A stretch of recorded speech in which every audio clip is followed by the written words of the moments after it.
Hello students, I am Dinesh Gupta. Today I will tell you some important questions related NEET. तो आइए start करते हैं। First question है इस पर, the TI plasmid the TI plasmid is often used for making transgenic plants. The plasmid is found in, मतलब TI plasmid है उसे यूज किया जाता है ट्रांसजेनिक प्लांट्स बनाने पर। तो ये प्लाज्मिड इज फाउंड इन कहाँ पर मिलता है?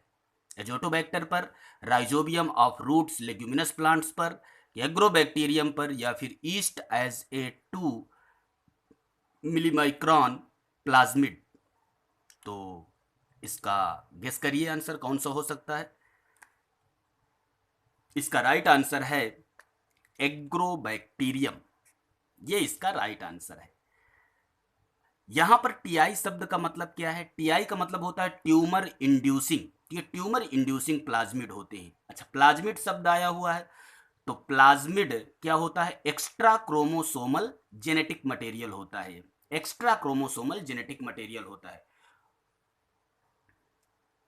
और इस बैक्टीरिया का पूरा नाम है एग्रोबैक्टीरियम ट्यूमीफैसियंस। तो इसमें ही प्लाज्मिड पाया जाता है। नेक्स्ट क्वेश्चन है, इन ए longitudinal section of root starting from the tip upward, the 4 zones occur in the following order।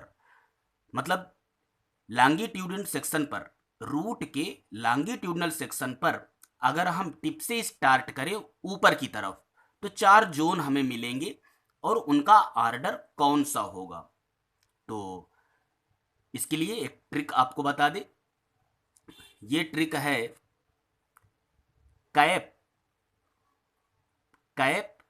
D M cap DM की एनलार्ज कैप डीएम की एनलार्ज, मतलब डीएम की टोपी बड़ी हो गई। तो ये ट्रिक है, आइए देखते हैं इस पर। फर्स्ट ऑप्शन है root cap, cell division, cell enlargement, cell maturation. ये 4 क्षेत्र हैं, देखना है कौन सही है। यहां दूसरा है root cap, cell division, cell maturation या सेल एनलार्जमेंट। तीसरा है cell division, cell enlargement, cell maturation या फिर रूट कैप। चौथा है cell division, cell maturation, cell enlargement, root cap. ये 4 विकल्प हैं और इनमें से आपको रूट टिप से स्टार्ट करके ऊपर की ओर जाना है। सही क्रम देखना है कौन सा है। तो सही क्रम के लिए हमने ट्रिक बताया है कैप डीएम की एनलार्ज। मतलब देखिए ये वाला ऑप्शन सही होगा, बी नंबर। कैप डीएम का मतलब डिवीजन, डी का मतलब डिवीजन और एम का मतलब मैचुरेशन और एनलार्ज का मतलब एनलार्ज। भाई सेल सेल सेल यहाँ पर तीनों बार आया तो हमने उसको ट्रिक पर नहीं रखा है। डी एम एनलार्ज और इसका कैप ले लिया है। तो इसका राइट आंसर हो गया root cap, cell division, cell maturation और सेल एनलार्जमेंट। ये 4 क्षेत्र होते हैं अगर हम रूट टिप से ऊपर की ओर स्टार्ट करें, देखना। तो ये हो गया। Next question, an ovule which becomes curved so that the nucellus and embryo sac lie at right angles to the funicle is। एक ओव्यूल है जो कर्व्ड हो जाता है, इसलिए उसका न्यूसेलस और एम्ब्रियो सैक राइट एंगल में आ जाते हैं फ्यूनिकल के। वो कौन सा ओव्यूल होगा? तो इसका पहला ऑप्शन है हेमीट्रोपस, दूसरा है कंपाइलोट्रोपस, तीसरा है एनाट्रोपस और चौथा है आर्थोट्रोपस। तो गेस करिए कौन सा आंसर इसका सही होगा। इसका राइट आंसर है हेमीट्रोपस। ये हेमीट्रोपस ओव्यूल है और इसका एग्जाम्पल हमने ट्रिक से बताया था, हमारी रैना। मतलब हेमीट्रोपस ओव्यूल जो होगा वो रैननकुलस पर मिलता है। ओके, नेक्स्ट क्वेश्चन है, anthesis is a phenomenon which refers to. Anthesis एक प्रक्रिया है जो बताती है first reception of pollen by stigma, formation of pollen, development of anther या फिर opening of flower bud. Guess करिए कौन सा आंसर सही होगा इसमें। इसका राइट आंसर है opening of flower bud. Flower bud की ओपनिंग को हम एंथेसिस कहते हैं। एंथेसिस क्या है? ओपनिंग ऑफ फ्लावर बड। अब यहाँ पर फ्लावर शब्द आया हुआ है, तो फ्लावर की का एग्रीकल्चर होता है, खेती होती है इसकी, तो इसके फ्लावर के कल्चर को हम क्या नाम देते हैं, तो उसको हम फ्लोरीकल्चर कहते हैं। और सबसे बड़ा फ्लावर कौन सा होगा, रेफ्लिसिया होता है। रेफ्लिसिया कैसा है, टोटल रूट पैरासाइट है। तो ये कुछ साइड क्वेश्चन जरूर याद रखा करिए। नेक्स्ट क्वेश्चन,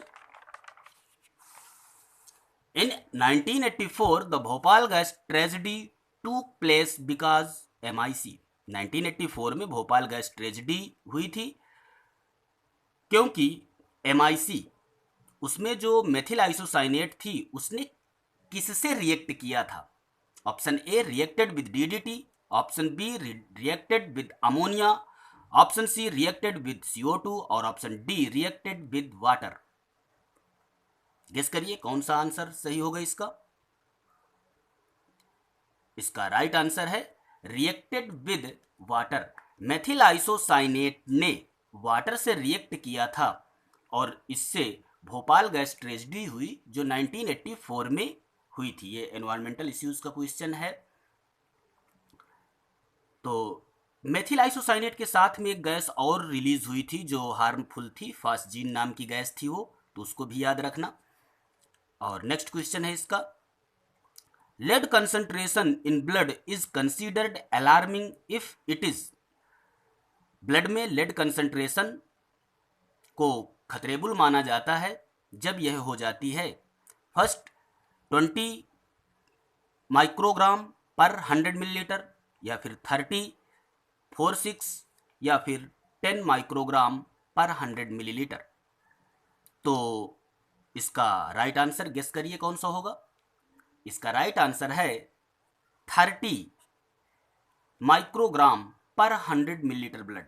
पर 100 मिलीलीटर ब्लड पर जब 30 माइक्रोग्राम लेड हो जाएगा तो ये अलार्मिंग है, मतलब खतरेबुल हो जाता है। वैसे जनरल इसका अमाउंट लेड का ब्लड पर 25 तक माना जाता है और इसके बाद अगर हो जाए ज़्यादा तो ये अलार्मिंग माना जाता है। तो ये इसका राइट आंसर है, ये याद रखना। नेक्स्ट क्वेश्चन है, a terrestrial animal must be able to. Terrestrial animal किस चीज पर योग्य होते हैं, ये क्या करते हैं।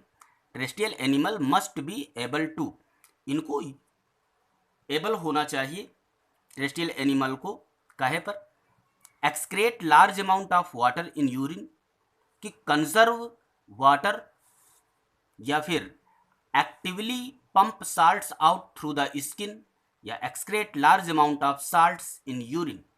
राइट आंसर गेस करिए इसका कौन सा होगा। इसका राइट आंसर है कंजर्व वाटर। जो टेरेस्ट्रियल एनिमल होते हैं वो वाटर को कंजर्व करने के लिए सक्षम होते हैं। Next, common indicator organism of water pollution is. Water pollution के लिए कॉमन इंडिकेटर ऑर्गेनिज्म कौन सा है। लेमना पॉसिकोस्टाटा, बी है इकॉर्निया क्रैसिप्स, सी है एस्चर्चिया कोलाई और डी है एंट अमीबा हिस्टोलिटिका। तो राइट आंसर इस पर गेस करिए, चारों में से कौन सा हो सकता है। इसका राइट आंसर है एस्चर्चिया कोलाई। यह बैक्टीरिया जेनेटिक इंजीनियरिंग में सबसे ज़्यादा यूज होता है और यह वाटर सरफेस पर मिलता है, जहाँ पर फिसल मटेरियल होता है वहाँ ज़्यादा मात्रा पर यह पाया जाता है। तो कॉमन इंडिकेटर ऑर्गेनिज्म है ये वाटर पोल्यूशन का, जहाँ पर ये ज़्यादा मात्रा में होगा वहाँ पर पोल्यूटेड वाटर होगा ज़्यादा। इसको हम शॉर्ट में इकोलाई कहते हैं। यह ह्यूमन के इंटेस्टाइन पर मिलता है और ये उतना हार्मफुल नहीं होता है, लेकिन इसकी वजह से फूड पॉइजनिंग हो जाया करती है। तो ये याद रखना, फूड पॉइजनिंग हो जाती है, मतलब जब दूषित जल पिया जाता है तो उससे फूड पॉइजनिंग होती है। तो ये कॉमन इंडिकेटर है। और नेक्स्ट क्वेश्चन है, ए मेजर कंपोनेंट ऑफ गोबर गैस इज। गोबर गैस का मेजर कंपोनेंट इनमें से कौन सा है। अमोनिया है, मेथेन है, एथेन है, ब्यूटेन है। तो इसका आंसर आपको पता होगा। इसका राइट आंसर मेथेन है।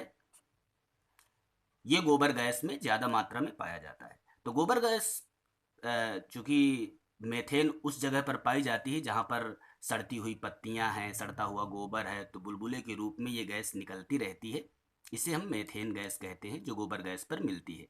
नेक्स्ट है इसका, in ABO system of blood groups, in ABO system of blood groups, if both antigens are present but no antibody, the blood of individual would B.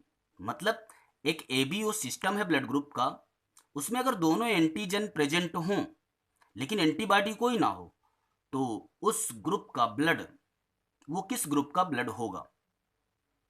Option है B group का, कि ओ group का, कि A B group का, कि ए group का। तो गौर करिए, इसमें एंटीजन के आधार पर ही ब्लड की ग्रुपिंग हुई है। तो जिसमें दोनों एंटीजन मौजूद हों वो ब्लड ग्रुप होगा ए बी ब्लड ग्रुप। इसका राइट आंसर ए बी है। अच्छा, ए बी ब्लड ग्रुप के बारे पर और क्वेश्चन आता है कि यूनिवर्सल रिसीवर होता है, सर्वग्राही होता है। तो फिर ओ क्या होता है? ये यूनिवर्सल डोनर होता है, सर्वदाता कहते हैं।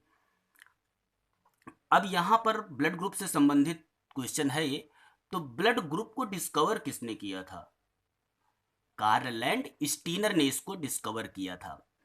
अच्छा, ब्लड सर्कुलेशन को किसने डिस्कवर किया था? इसी से रिलेटेड है। तो ब्लड सर्कुलेशन को विलियम हार्वे ने डिस्कवर किया था। तो ये 10 क्वेश्चन थे जो कि नीट के लिए बहुत इंपॉर्टेंट हैं। Thank you for watching.